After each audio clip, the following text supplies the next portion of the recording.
Scooter is the yin to Rammstein's yang.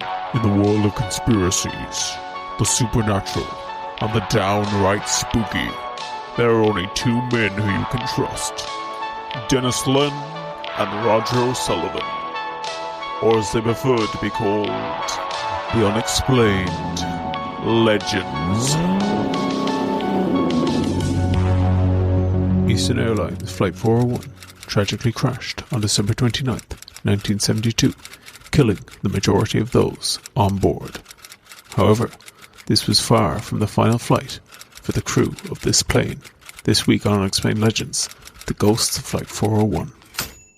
You should honestly, you just read, if you're ever feeling depressed, just read Scooter lyrics. There's one that was stuck in my head from the weekend where he says, "Bow, shellac, where is the poo nanny?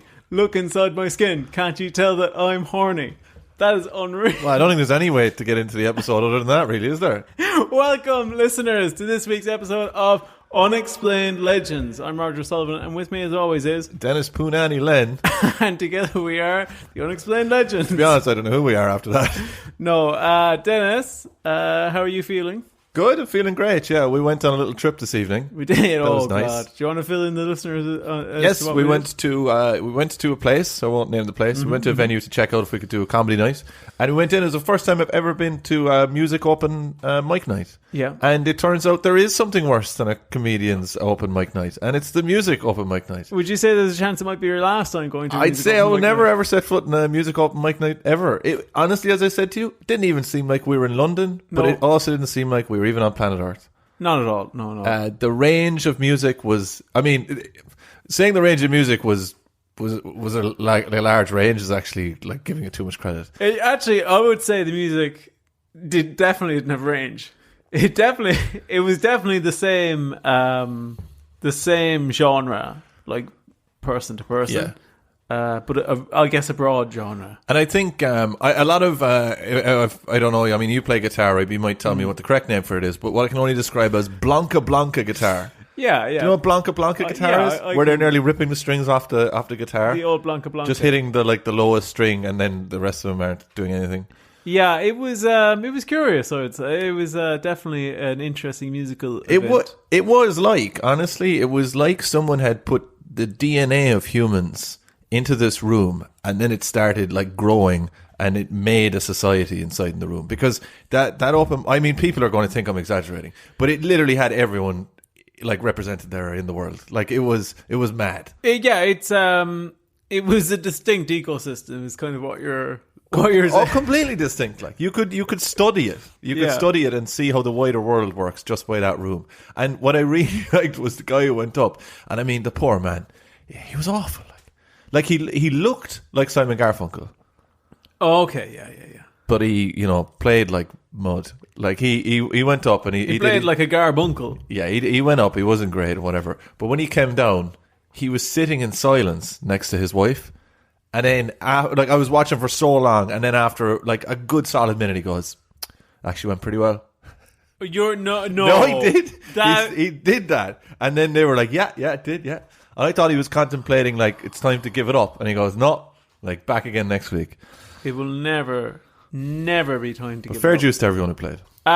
Just to update the old listeners as well. We're recording this on I would say a wet evening. Yeah, a cold evening. Yeah. Very windy. It's very late. I would say peak spooky time now. Very spooky. Thank God we're not going to do any ghost stories in this episode.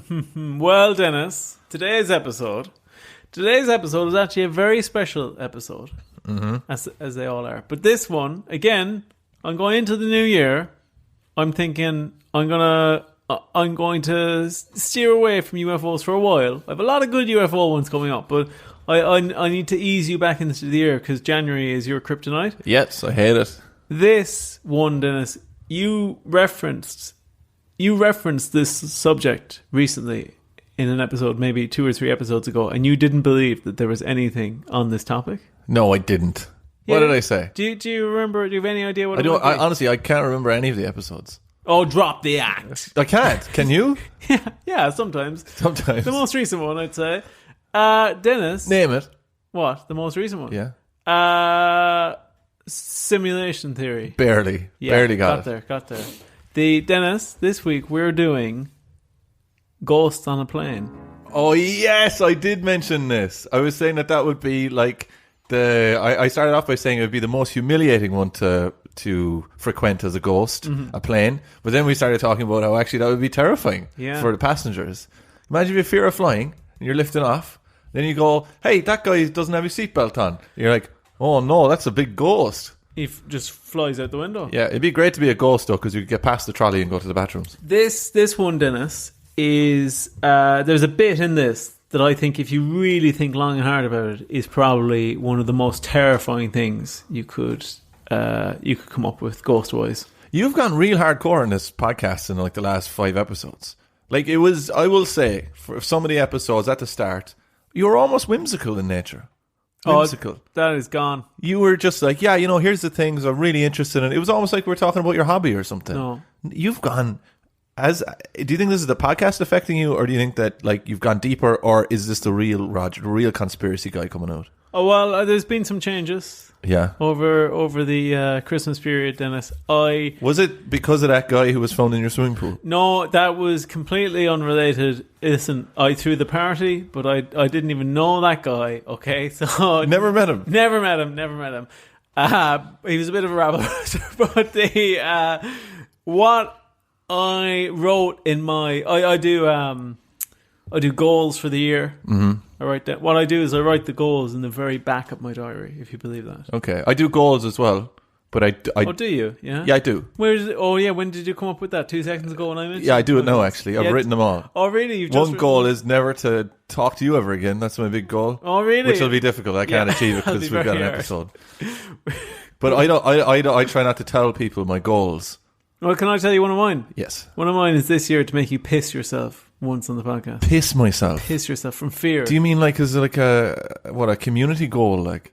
No, that's one of my goals this year. Oh, right. It's not like Patreon related. No, I'm not to piss myself on the podcast. To write something so spooky that you piss yourself during an episode of the podcast. I'll be honest with you, man. I don't mean to be too crass, but I'd never piss myself out of fear.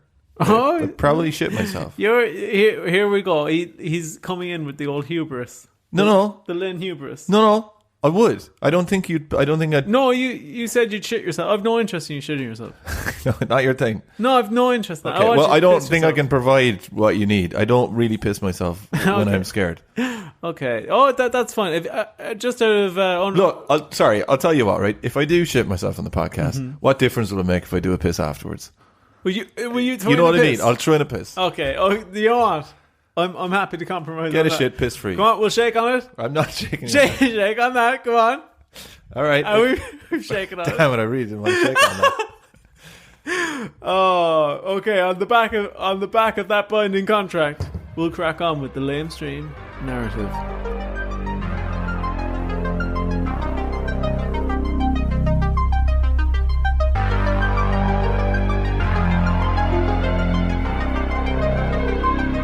On December 29th, 1972, Eastern Airlines Flight 401 departed JFK Airport with 163 passengers on board and 13 crew members.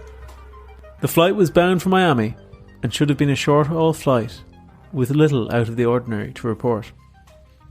However, upon making their approach into Miami, the pilots noticed that the landing gear indicator in the cockpit console was not lighting up to show that the landing gear had been fully engaged. The crew cycled the landing sequence in the hopes that this would fix the problem. However, it persisted. The flight discontinued its approach and entered a holding pattern while they attempted to resolve the issue. Unfortunately, during their attempts to diagnose the problem, the crew had somehow missed the fact that the autopilot controls had been inadvertently turned off. But this is probably just a mechanical issue, surely, isn't it? I thought you said this is a ghost story. This just sounds like mechanical failure on a plane. I hope they get it sorted out. So, this actually is mechanical. except for a theory that I'll come up with later, okay? Okay. Did you ever hear the story about the test flight they were doing in a plane? I'm going to get everything wrong. I don't care, right? They were doing a test flight in a new plane. This wasn't that long ago. Let's say it's 20 years ago. And I think they were doing it in Russia or something, right? Yeah. Again, don't even know. And this new type of plane, usually you would have to engage, or when you engage the autopilot, it wouldn't turn off unless you turned it off. But in this new plane, when you play with the steering wheel in the plane, right, whatever it's called, when you play with the steering wheel, it disengages autopilot. So they were doing a big press launch, have all the press on it, all the big wigs, and the pilot brought his son into the cockpit, and they were doing like photos and stuff with it, and they had it on autopilot, and the kid is steering the thing, only crashed into a mountain. You're a mountain. Dead. The whole lot of them killed. Fucking hell. Yeah. Do an episode on that. Maybe. Except we know it was the kid's fault, the bastard. Yeah, we don't know if he was a ghost. You know? Well, he's a fucking ghost now. they made sure of that. God, I hope that wasn't recent. Well, Dennis, it's interesting you bring that up, because that's actually how forensic investigators think the autopilot was turned off on this plane. By them adjusting or playing with the controls or whatever. Yeah. Well then maybe my thing is just all lies then. Maybe I dreamt it. No, what they think happened was well, do you know what? Actually, yeah, we better see what happens to the plane first. I'll tell you what does happen. Actually, that's doesn't look good for him though. Yeah.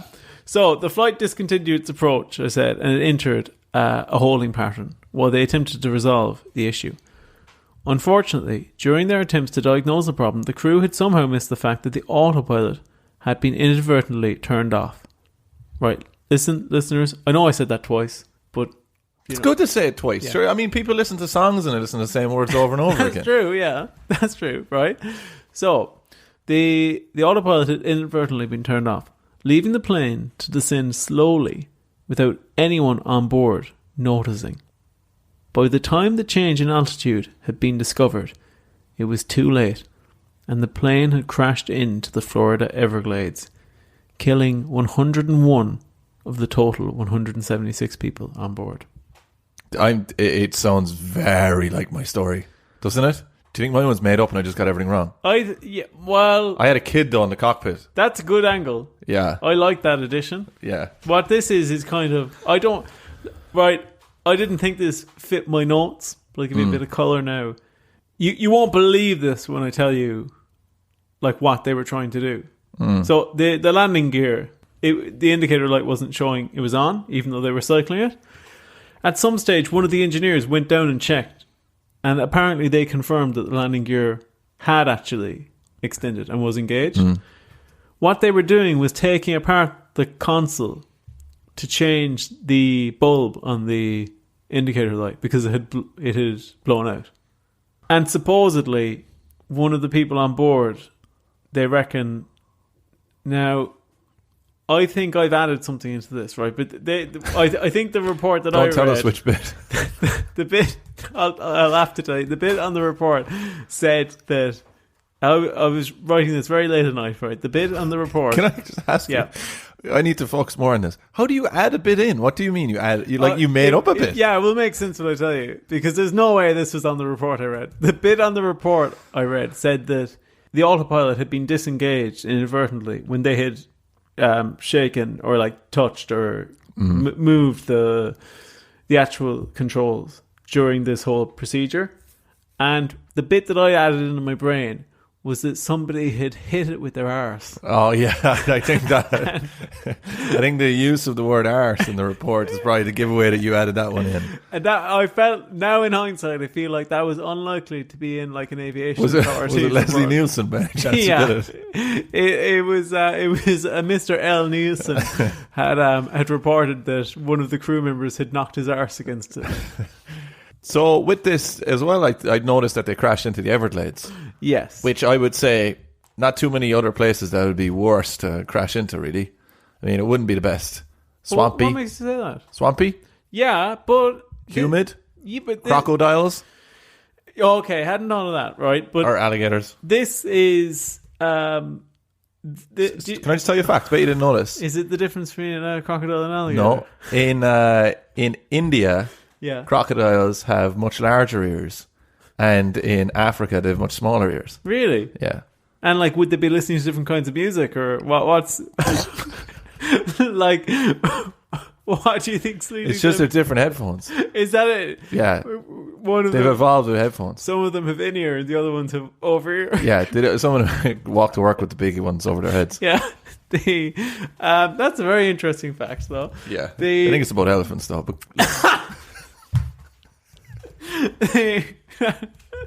Right. Well, what was I going to say? Oh, yeah, the Everglades, right? They crashed into the Everglades. I thought you'd find this interesting. Yeah, I guess on the face of it, you could say it was bad. Right? yeah, on the face of it, yeah. 101 of them died. On the face of the smashed Right? plane, yes. Yeah, but some of the people who survived... Did a great time. Yeah, no. They always wanted to go to the Everglades. The doctors treating them afterwards said that a lot of them only survived because, you won't believe this, the mud from the Everglades had caked their like lacerations and acted as like bandages. That's unbelievable. Yeah. That's so cool. So I'm reading this and I'm like, oh wow, that's great. And then it says, but on the other side of it, that most of them did get gangrene as a result of the humidity like, and bacteria that was in the in the mud. Yeah, but you know that doesn't sound like he probably could have left out the first bit if everyone resulted in gangrene. It's like, yeah, we got bandages, but we've now got gangrene and have to amputate ourselves or are dead. Probably one or two of them ended up being fine, I think. So how many died? 101 straight off the bat? 101 dead. And did the rest of those people survive? The remaining 60 something? Yeah, survived. Or 70 something. Yeah. Now they're a good chunk of them are probably dead now. Yeah, but no fault of the plane. 70s. Yeah, nothing to do with the plane. So far, Dennis, how are you feeling about this one? You know, it hasn't been that spooky up until now. It hasn't. It's just a plane crash episode so far. Yeah. I can't wait to see where the ghost comes in. But I mean, it's pretty cool. I think as well, like if you were an alligator or something, this might be one of the theories. I don't want to jump the gun. If I ruin this, it's fine. Did an alligator get some human clothes and try and like get back into society with some information of a dead passenger? Because if they didn't, they really missed a beat. If they didn't, there'll be a sitcom coming your way from Denis Lynn. All right, come on. What is it called? Oh, like Gator on the Loose, which doesn't mean anything. That's just the first thing that came to my head. Incognito. Okay. All right. Will we try and get one more before we move on? Gator Glade. That doesn't make any sense. No.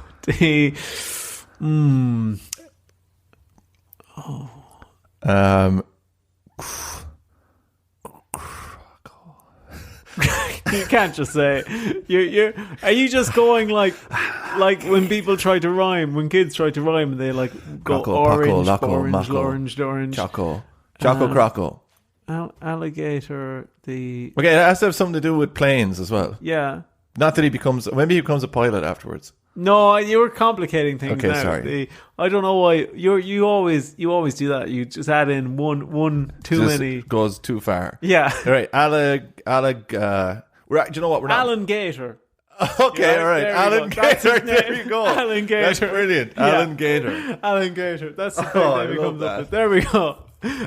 So, right. Get back into spooky mode now, though, you bastard, right? Because despite the severity of the crash, a surprising amount of the aircraft managed to be salvaged, such as the galley and several other key components. As was common practice at the time, these salvaged parts were refitted into other aircrafts in the Eastern Airlines fleet. Madness. Yeah, I bet you didn't know they did that. It did not. Did they do that? Is that a normal practice with crash planes? I think it definitely was at the time. Yeah. I don't know if it's common now. I mean, they do it with like Ford Focuses and stuff, but you never think they do it with like a Boeing. But it must cost a lot of money. Imagine you're getting on a plane and the door is a different color. Are you getting on, or are you going? Well, what's going on here? The one wing is grey, And the other ones are all yellow or something. and the front is two headlights from Ford Focus. Yeah, are you getting on that plane, or are you saying I'd probably leave it off. I'd say not today? So, Eastern Airlines attempted to move past the incident and were determined for things within the airline to get back to normal, despite the tragedy which had befallen the passengers and crew. That was until crew members aboard other Eastern Airlines flights began to see things they couldn't explain. What do you mean, like alligators and stuff? No, this is well, you'll see, Dennis.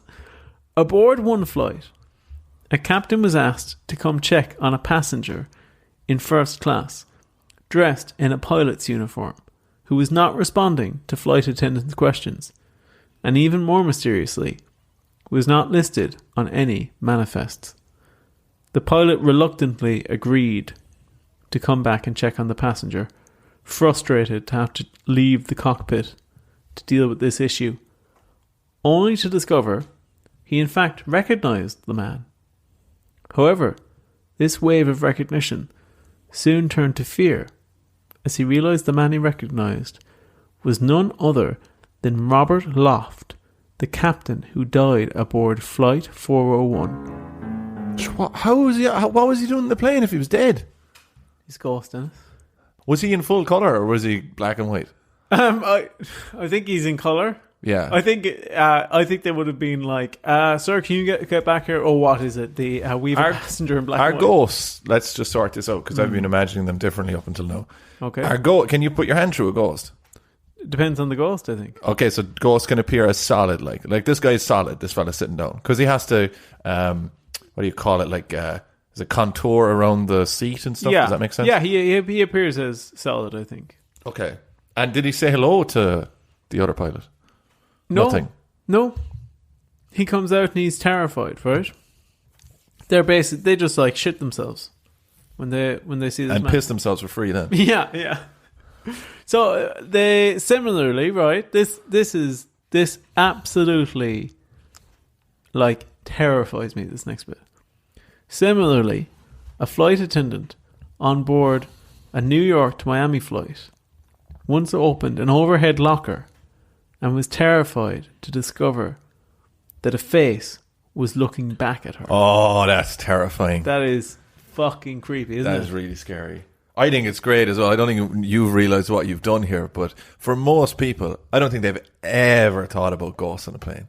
I don't think they've ever thought about a plane being anything other than, trying to find your seat, put up your suitcase, wait to get out, wait to get in. Like really mundane stuff that your mind is caught up with and you think about where you're going afterwards. I don't think anyone's ever even viewed it as being like a room where ghosts could actually be haunting the place. They could already be in there. The face as well, Dennis. That was, again, Captain Robert Loft. And how did they know it was Captain Robert Loft? Did this attendant know? The attendant didn't, right?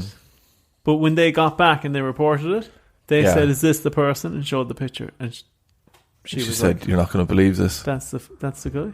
That is terrifying. Well, what she actually said is, can you like Photoshop him into an overhead?" And as they were moving his head over, she goes, "That's it. That's it. No more. Don't move him no more." No. If you ever like worked in a place and you have to lock up. Yeah. And that's always spooky when you're the last person there. Oh, yeah. So a plane could be a pretty spooky place for an attendant to just be, walking around saying, "Oh, don't worry, I think there's a bag left here," and you hear like inside there. And you open it up and there's Captain Lofty or whatever his name is. I'll tell you, worst job I ever had to lock up at was I used to work at a locksmith's. Yeah. And going around at night locking all the locks would take me hours, man. Yeah. Did you not get paid for that? No, wouldn't get paid. They said that's not considered part of the job. That's horrific. The locks at night. Yeah, you should get onto the Labour Society. Yeah, I'd be locking up all the locks. And here's this later, right? I did an upskilling course, and I changed from working as a locksmith, then moving over to become a key cutter. And I'm telling you, one night, just about to lock up, much better job because they paid for that. That was all fine.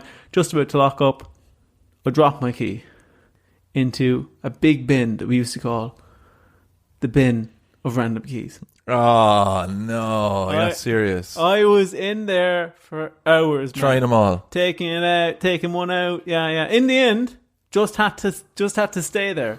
Just had to live in that kiosk forever. Yeah. At the train station, just had to live there. It was so bad actually when you're working at locksmith because like you had to lock up, but then you also had to bring all the keys home.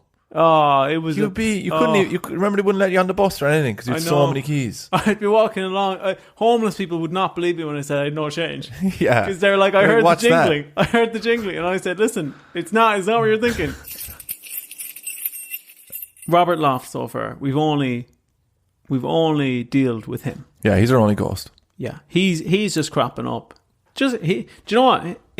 You'll see now, but he's just spooking, lads. What's he at as well, like? Yeah. In fairness. Doesn't have anything better to do. What are you doing up in the little cabin? That's a funny one, but really when you think about it. I can understand I'm going to come back and I'm going to be in first class. Yeah. That makes total sense to me. Right? Second time he comes back.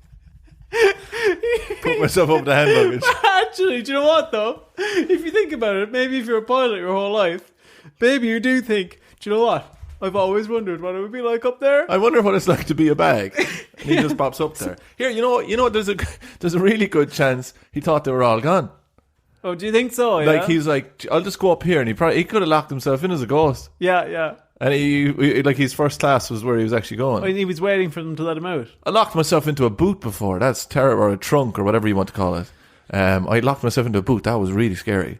When did that happen? In the back of a Nissan Almira. Was this as a kid? As a kid, yeah. I went in as a prank, put myself into the boot. Hell of a prank. Thinking someone would just randomly come up to the car. No one came up for about 6 hours. I was screaming. Jesus Christ. I was screaming in the car. Like, honestly, right? I lost my sanity after 5 minutes. There was no steel reserve in me at all. I was like, okay, I'm trapping the boot. This is fine. And it's like, actually, sorry. I want to just briefly tell this story, right? But it is very, very funny. Of our mutual friend, who I will call Lange, right? Our mutual friend Lange. Lange got a job, and he was working as a flower delivery person, right? And he would deliver it to florists, right? And they'd give him a van, and he'd drive in with all these flowers, and he drove into this place, and he was only working there now a couple of days. He drove in, and he got out of the front seat of his car, or of his van, and he went into the back of the van. And he went to get the flowers, and he stepped into the back of the van, and the van closed, right? Now, he's in the middle of a city, right, in Ireland, right? And he's also in a place where there could be a lot of cars coming up, whatever. Now, he realizes that he doesn't have the keys, that he can't get out of it, because he can't use the keys inside the van anyway. And also, the front is completely, it's steel, like you can't get into the front, right? And he says he's in there. He says he's in there, and he says he's there for 20 minutes, and then he says the fear overtakes him, and he starts whacking the side of the van going, help! Like he starts totally freaking out. And he says there's a little hole in the back of the van, and he's putting his mouth out to it going help.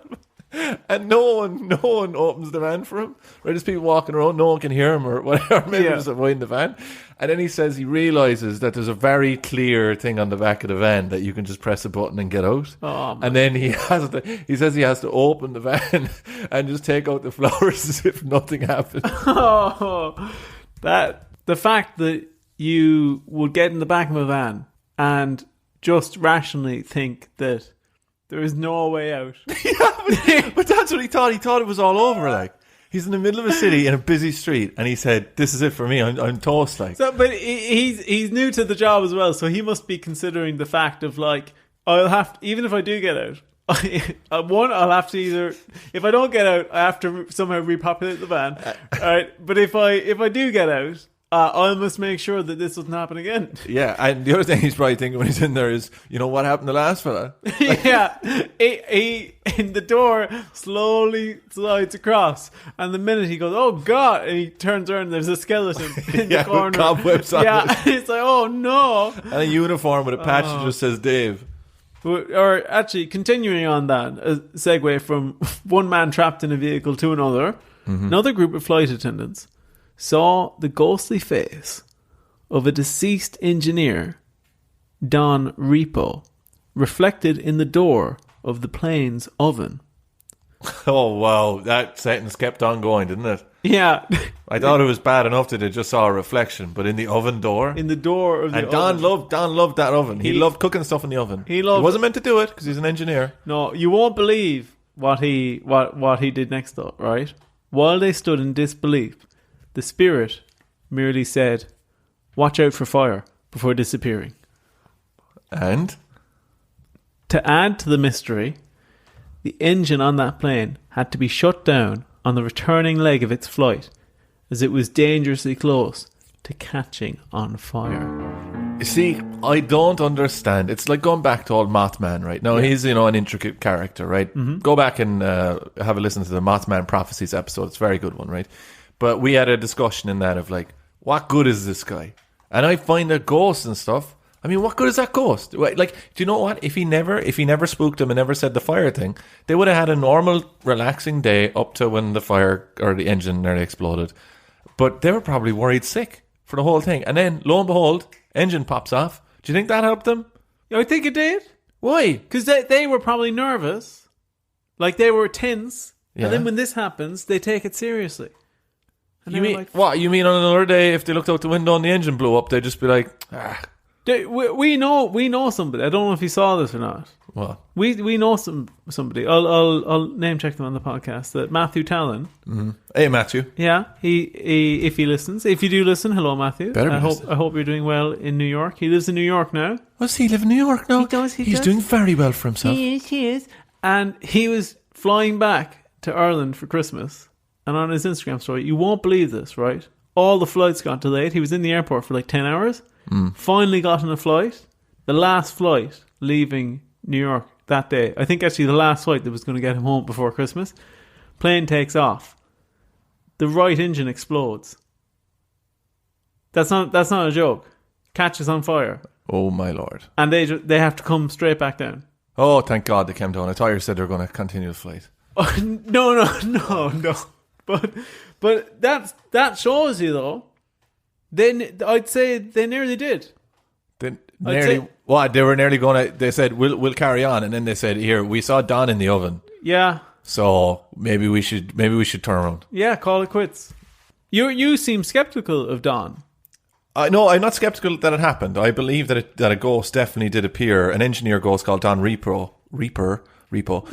appeared in the reflection of an oven. I mean, there's no denying that. That's solid. And nothing could be mistaken for that either. Yeah. But I don't believe that he did any good. I think, well, the funny thing is, I didn't even think of accusing you of being skeptical of the rest of it. I specifically was just talking about him doing the good deed. I think Don was an engineer in his life, made sure that these planes were running to top order, right? Forgot to replace an indicator bulb one day for the landing gear. Kind of went a bit tits up there for them. Yeah. So now in his afterlife, he's come back and he's making sure that nobody else experiences that same fate. Oh, yeah, okay. You know? Yeah, I get that. But at the same time, you can kind of see how he doesn't really do anything, though. Well... He's like just coming in going, no, help. No, well, Denis, a crew aboard another flight claimed that Don also appeared out of nowhere to them, appearing in the cockpit and warning the crew of a faulty electrical circuit, which was later found and replaced during maintenance. Was it found and replaced because Don told them, or was it found and replaced because this is just something they do? No, Don said, and then they were like... Where did he appear? He appeared in the reflection of the microwave? Of the cockpit microwave. Yeah. No, he appeared, he'd like just poofed out of nowhere inside in the cockpit and said, there's a faulty electrical circuit. Do you ever see that picture of the story about the pilot who basically was blown out through the cockpit window and the other pilot held on to him and they landed? Really? Yeah, that's a true story. So like the guy went out through the front cockpit window and his friend basically held on to him by his legs and they landed the plane and he survived. But I read an article on this and it had a picture of it for maybe 200-300 feet above the plane, of a guy holding onto his legs. And I looked at that and I said, God, that's amazing. Like, and then I realised that's not a picture of it. There's no way anyone could get a picture of that. Arguably would be just as crazy an event. Yeah, it would be amazing if someone got a picture of that. For what? Like a skydiving photographer happened to catch the event. It worries me though, because there must be a lot of information out there that I have taken like that. Because I was 99% loaded, like as in another percent, and I would have taken that as I've seen a picture of a guy hanging out of a plane being held by his shoes. Or a goose had managed to like take a snap. Yeah, a goose with a selfie. A selfie stick. Oh, well, no, because the goose would be in the photo then. Well, no, I mean, Is the goose is the goose angled in front of There's it? a goose like bottom left. Yeah, and he's like, what? That's prime Mythbusters territory. That Of whether or type not of they thing. could do it. Yeah. Now you're saying it's true, which I believe, right? Even though I am a very skeptical man. Very skeptical. But I've been watching Mythbusters recently over my girlfriend's house. I'll pop on a bit of Mythbusters if I just want a bit of downtime, bit of me time. Two things I've realised. Wait, you're at your girlfriend's house, so you just said you want a bit of me time. Yeah, a bit of me time. What, do you make her watch Mythbusters, or do you go in a different room? I put on headphones set up to the TV, and I tell her to shut up. Ah, nice. Okay, Yeah, cool. just a bit of me time, you know. Yeah. But when I'm watching Mythbusters, two things I realised. One is Mythbusters has a different narrator in America than like the UK and Ireland. Are you watching the American version? Yeah. Does it have 5,000 ad breaks? Like, or it does. spaces for ad breaks? No, it does have them because so my girlfriend has this thing called like Freevee or something, and it's just like a free TV channel. Yeah. But they run like the worst ads during them, just the same ads over and over again. It's a free streaming service, and they have Mythbusters somehow, but it's the American narrator, which isn't as good as the English narrator. So that was my first realization, and the other one is that I think Mythbusters and QI, they seem close, but for some reason, Mythbusters is for like cool people, and QI is for like tedious people. Tedious is Yeah. an unbelievable word to describe them. Yeah, like I like QI as well, but you know, there's people that get way too into QI. There's people who, when you're eating dinner and they see the dinner being plated and all the things that have been put out, all they're thinking in their head is, I can't wait to tell them that thing I found on QI, or I heard on QI last night. And then it comes probably in between mains and dessert. You hear them, they take the breath, and then they're like, oh, do you actually know the Mona Lisa? And it's like, oh, God. I don't want to know. And then I have for those events, I have like a sawn-off shotgun under the table, and it's actually got a shoelace on the trigger, and I just pull that and just blow them to bits. You're sitting there, and you're at an Indian restaurant, and you're just about to tuck into a chicken tikka masala, and you have Classic dish. Yeah, and you have the misfortune of saying, I love eating traditional Indian food, and they pouncing actually they're these people invented or at least popularized the word. And then I'll say sorry, give me a vindaloo. Sometimes I say things like that, and when I listen back to them, like when I'm editing the podcast, I'm like, that was one thread, but sounds like we've really badly cut the podcast off. Yeah. So just the last spotting of old Don here. I've actually got some spotting now. Oh my god! the last what's a better term for it? So the last I don't know. The last person. You know what I nearly said there, but it just wouldn't have come across well. I was like, I don't care. Oh, fuck's sake! The last visitation.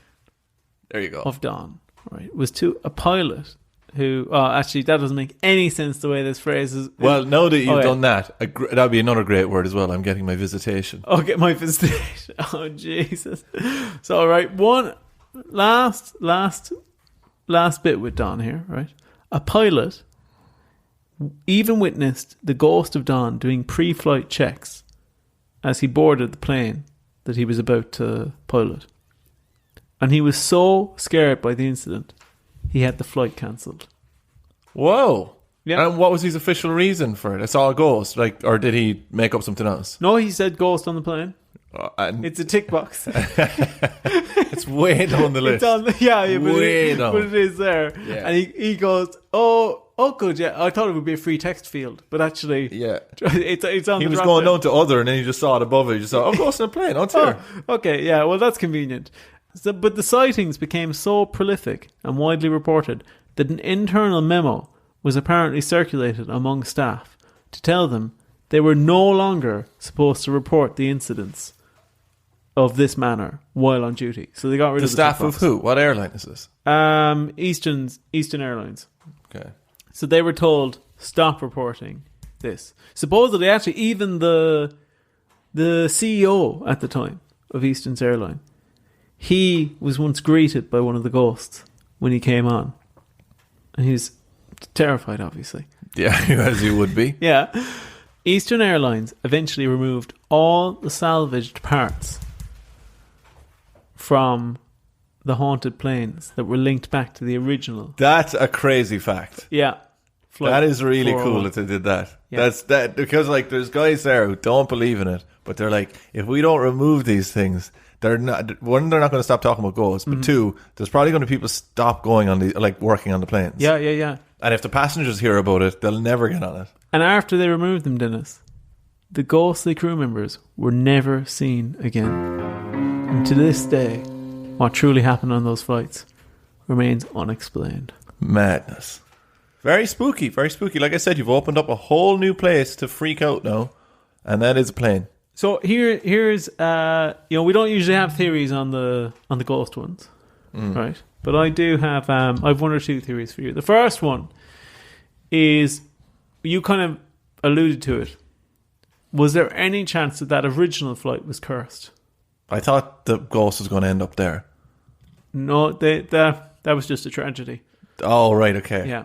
I probably wouldn't have come in as hard at the start of the episode if there wasn't a ghost popping up there and it wasn't just 101 people dying. Yes. In the Everglades. But, that's my mistake. Yeah, well, That's my mistake. You'll learn for the next day. Yeah. I think a similar thing happened on the Dyatlov Pass episode, where you went, "Oh, okay, here we go," and it's like, and they all died in the. Well, sometimes it's quite wacky, and I think we need to like put up some color chart or something where you can just say today is a yellow episode. What type of episode? Yeah. That's a good one. Do you know what? Actually, we might have to do that because there's a few episodes that they never got released, Where people got murdered. Yeah, but that we might be kind of revisiting them, and I wonder if Yeah, see, I don't like murdery episodes. Yeah, but if they're spooky, I don't. I'm not really that into true crime. I much rather aliens. If that's true crime, what's like? Are we doing our stuff is true as well, though, isn't it? Yeah, but these aren't crimes. Okay. These aren't crimes. What's a crime here? Hiding as a ghost in. Well, I guess that goes in first class. That's not really. Getting on a ticket without a plane is. Oh no. It's happened. Getting on a plane without a ticket. That's a yeah. crime. What is it? Is it? Yes. It must be. Is it? Okay. That's fine. Is it? Yeah. You haven't bought a ticket in ages. That's what you've been doing. But the thing I was thinking about with these ghosts is, do you think there's any chance that there's a relationship between how high up you are in the atmosphere and how easy it is for ghosts to materialize? What the hell is that? What you mean? Because they're gas or something? I don't even understand. There might be something scientific to it. But I mean, the thing is, they're appearing in the plane, which is a controlled atmosphere. So I assume that they. Well, this is an interesting question. This actually is, because I don't think they materialized in space or whatever. Has there been any space ghosts? That's a good question. Imagine being trapped on the fucking International Space Station with a ghost. Oh, but I still think the funniest ghost we've encountered on this podcast, and it was 2 episodes ago, was the ghost that kicks people up the arse. That is some ghost. That's peak you. But I think that I think they'd actually have to get on the plane. But I guess they're in the parts. But do you think if a ghost went on the wing of a plane, it would be blown off? I don't think so. No, I don't think so. This is a side note that I thought of recently. Do you think the terrorist activities on planes have been curtailed? Overblown. Have been curtailed. Do you think that they're less actively doing them now that gym culture has taken off so much? Okay, so don't know what any of that means. So as in, if 9/11 happened now, there probably would have been somebody on really into UFC who could have put them in a chokehold. I'm out. That's it. We can cut that out, but No, we don't have to cut that out. Okay, but we have to. We have a bit more time. Do we have any more theories? Yes. No. No. So in turn, You know what I wanted to do there? I wanted to riff when you said, "Do you ever think that?" It was just after I said, "Do you ever think that?" And I was going to ignore your question and go, "Do you ever think that?" but with these ghosts, 1 second there, now before you start. You're on the crispy coated peanuts again. I see. yes, yeah. You're addicted to those, are you? If I having those right, I have to say, if heroin is half as addictive as those, I understand what's going on. It's double a crispy. Oh, really? A crispy coated peanut. You would say it's above it's them. double, yeah. That no wonder it's doing such damage. This is a weird thing to do, right? And you really will have to listen to the last episode to maybe get this, or just seen The Matrix. But do you think you would be less inclined? Which one is the pill you take? The red pill? Yes. If you want to get out of the Matrix, Yeah. right? Would you be less inclined to take the red pill if it was a large suppository?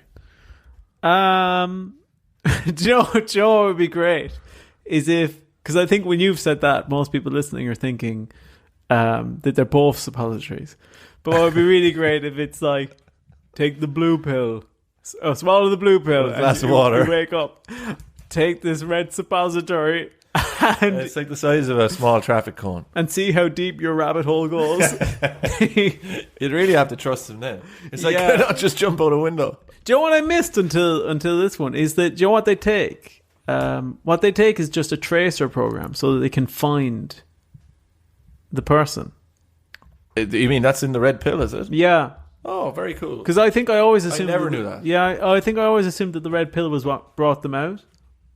Yeah, no, I thought it was like magic, basically. But that's Yeah. what's happening. It's a technological thing. Yeah, very within the Matrix. So, with these ghosts on a plane, Dennis, have I unlocked a new fear? Have they lived up to what you were... Absolutely thinking lived about? up to what. And you see, this is the thing as well. I do this every episode, but I say, I'm joking about the ghost and whatever. Yeah. Next time I'm going to get in a plane, you better believe I'm going to be looking around. You'll be thinking... Opening up the little cabin thing and stuff for my bags at the end. Oh, You'll be scared. I'm going to be terrified. Well, here's something for you, Dennis. These aren't the only ghost on a plane story either. You mean there's more? Yeah, there are more. In fact, there's one. I don't know if we'll get to it. I don't know if we'll get to it like this year because we have a lot of stuff lined up.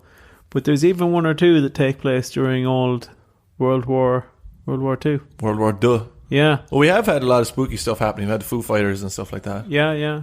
So imagine that. Imagine you're looking out your window and you go, "Oh God, like it's a UFO," and then you turn to the other side and it's like your dead grandmother. And you go, "Oh God, What's she doing here? Yeah. So planes, ghosts. Not for me anymore. I'm more of a boat boy now. Oh, you're Yeah. oh, There's no goats in a boat. there are, Dennis. Goats in a boat sounds like a 90s MTV, no, early 2000s MTV reality show. I'd watch that. Dennis, you must be reading my mind Right. because Is the next episode Ghosts on a Boat? not the next one. Because I think we're going to get a bit of drop off in audience if it's Ghosts on a plane and Ghosts on a boat. This is just our new format. No, but in a few episodes' time, to tease it, I'm working on the old Mary Celeste. The Mary Celeste. Yeah. Oh wow. Did something go wrong with that? I thought that was just a torpedo or something. No. No. The Mary Celeste, man. As you can see, I don't know what the Mary Celeste is. Okay. Just I'm more of a Lusitania man. Okay, I thought that would really get a reaction from you. You know, I thought a bit of just a To hint be honest, of I recognition, thought it was the person in Fleetwood Mac for a little bit, and I was like, like a backing singer or something. yeah. But I'm still excited to hear about it because I don't know about it. But to be honest, out of the how many episodes we've already done, we've done like 40 episodes or something. Yeah, I think Out of those, I've probably known things 3 times. sometimes I've told you stuff like at length, and then we've done the episode, and you've gone, "I've never heard of this." And you know what? Like, I am genuine when I think that. It I know just you are. washes through me. It's just gone. And I'm like thinking, bran flakes. I'm thinking to myself, so that like 2-hour morning chat, that was just a waste. Was God. it? That shouldn't have bothered. No. Gone. But at the time I was enjoying it. It's just you know, your voice is bran flakes. It just goes straight through me. You told me that I had the voice of a generation. Yeah, you do. But you're the songbird of of Ireland's youth. Did you actually, before we head off, Sounds like an accusation. Go on. did you hear that in the last six, the final six for the competition to be Eurovision song for Ireland, Yeah. is Johnny Rotten's band, Oh, really? Public Image Limited. How did they get into it? He's Irish. Oh, really? He's part Irish, yeah. Oh, I didn't know that. Yeah. So good for him anyway. Yeah. Is it rubbish? Yeah. Yeah. They had one good song, "May the Rose Rise Up to Meet You," or something like Really? that. Yeah. Dun-dun-dun. That's not so. But when I was listening to it, it genuinely, he just says hello a lot at the start. Yeah. And I genuinely think it is a bit like having a phone call with your dad when you don't have good reception. He just keeps saying, it's called Hawaii, and he goes, hello, Hawaii, hello. I think we should give the Eurovision a break for a couple of years. Yeah, just Ourselves. Just have a think and come back in a couple of years. So are you saying that there's going to be a lot more ghost stories coming up about planes and automobiles? I'm saying from this point onwards, picture a mode of transport, and I'm going to have a ghost on it. Tractors. No, actually. Okay, other than tractors, so we're there. Yeah, other than tractors, we've got them. I find tractors quite scary. I think there definitely could be a ghost in there. What about a farm ghost? I think the problem with... there's definitely farm ghosts, but the problem with getting a ghost in a tractor is the cab is so small. That is true.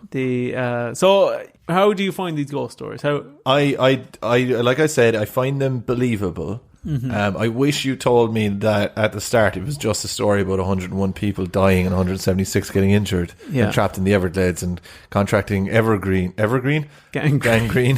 They're deciduous.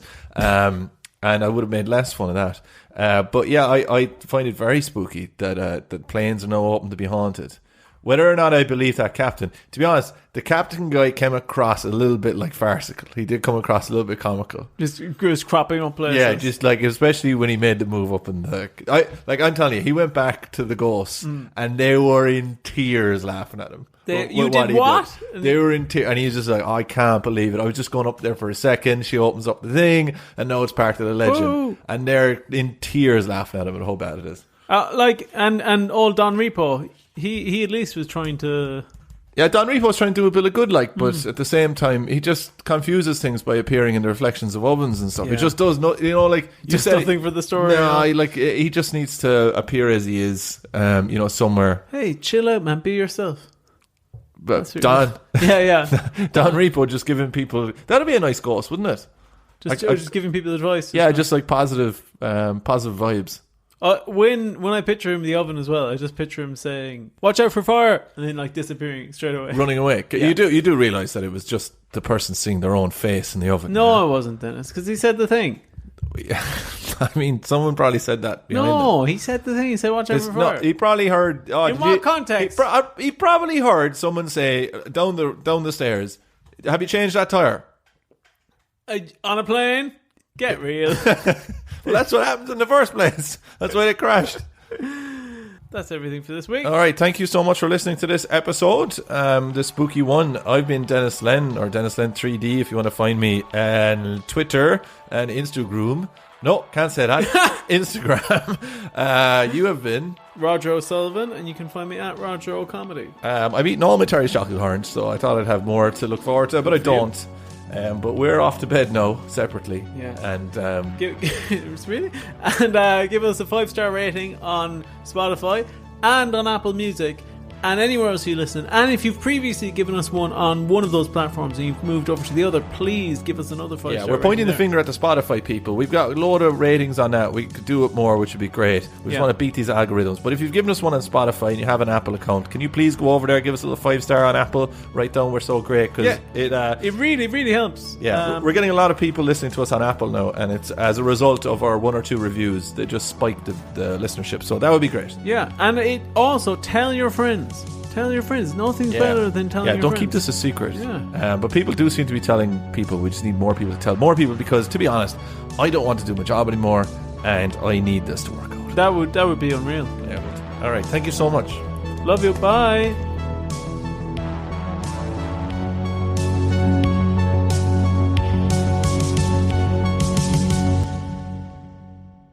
Bow, shellac, where is the poo nanny?